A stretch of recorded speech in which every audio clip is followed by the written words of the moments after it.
সুখী হতে চাইলে এই ৭টি অভ্যাস এখনই বাদ দিন। নাম্বার ১, যে মানুষগুলো কখনোই পরিবর্তন হবে না তাদের কাছ থেকে প্রত্যাশা করা বন্ধ করে দিন। বারবার ভুল মানুষের কাছ থেকে প্রত্যাশা করে কষ্ট পাওয়ার কোনো মানে হয় না। নাম্বার ২, অনিচ্ছাকৃত খারাপ আচরণের জন্য নিজেকে বারবার দোষারোপ করবেন না।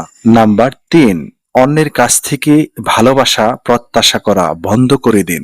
নাম্বার ৪, স্বার্থপর বন্ধুদের সময় দিয়ে নিজের এনার্জি নষ্ট করা বন্ধ করুন।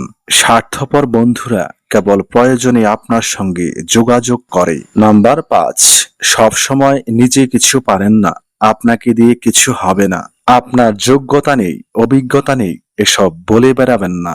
নাম্বার ৬, সব সময় অন্যের সাথে প্রতিযোগিতা করা, প্রতিশোধ পরায়ণ হওয়া ও বিচার চাওয়া, এই অভ্যাসগুলি বাদ দিন।